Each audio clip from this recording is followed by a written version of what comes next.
그런데 지금 국민의힘 전당대회는 어떻습니까? 참으로 가관입니다. 지난 주말 김문수 당대표 후보 사진이 빠르게 확산이 됐는데요.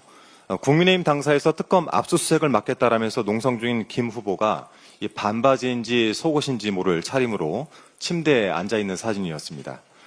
대선 기간 동안에는 나는 방탄조끼가 필요 없다라면서 틈만 나면 앞서풀 풀어 헤치더니 이번 당대표 선거에는 급기야 맨다리 노출입니까?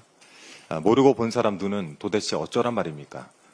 혹시라도 체포영장 집행에 속옷 차림으로 난동을 부린 윤석열처럼 특검과 맞섰다는 선전문구를 기획하고 있는 것은 아닌지 모르겠습니다.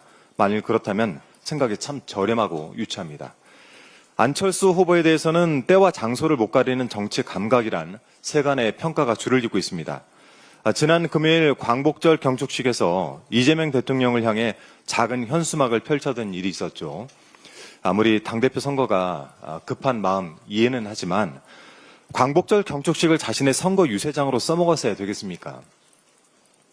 이래놓고 어제 당대표 후보자 토론회에서 이 일을 언급하면서 누가 민주당과 제대로 맞서고 있는가라고 되물었다죠.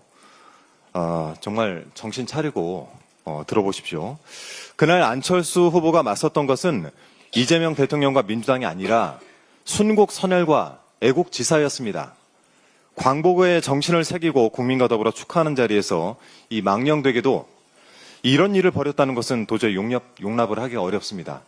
윤석열 체에서라면 사지가 들려서 쫓겨났을 일인데 그나마 체면이라도 차릴 수 있게 해준 대한민국 민주주의의 높은 수준과 품격에 감사하길 바랍니다.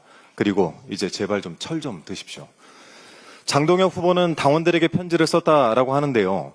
제가 그 편지를 읽어보니까 이재명 정부를 비판한답시고 광란의 권력 파티, 삼류 조폭 정치 같은 수위를 넘나드는 막말이 매우 인상적이었습니다. 이 자백에 가까운 이 말을까지 듣고 있자 보니까 국민의힘 전당대회는 그야말로 팝콘 가게 아닌가 싶습니다. 마지막으로 전현희 최고위원께서도 말씀하신 부분을 좀 하나 더 짚고 넘어가겠습니다.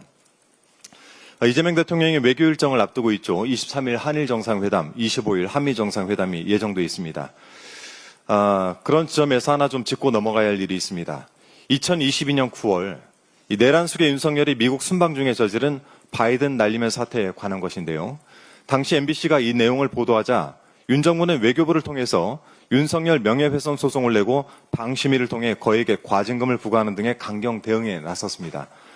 그런데 어제 보도에 따르면 당시 윤석열 대통령실은 대국민 듣기평가가 아닌 대국민 사과를 준비하고 있었다고 합니다. 명예훼손 소송을 제기한 외교부도 외교부가 명예훼손 당사자도 아닌데 소송을 하면 안 된다라는 의견을 냈던 것으로 보입니다. 이게 다 VIP 경로 때문이란 정황에서 나온 것인데요. 이제 보니 윤석열 정권에서 발생한 기묘한 일들은 전부 그 경로 탓이 아니었나 싶습니다. 우리나라와 미국 사이를 어색하게 만든 사건, 언론 탄압의 신호탄이었던 바이든 날리면 사태에 대한 진상 규명이 반드시 필요해 보입니다. 지금 경찰 등에서 진행 중인 수사는 언론을 향할 것이 아니라 윤석열과 당시 참모진을 겨냥해야 할 것입니다. 바이든 날리면 이란 희대의 사건에 윤석열 등의 직권 남용은 없었는지 수사를 통해서 명백하게 밝혀낼 것을 수사당국에 촉구합니다.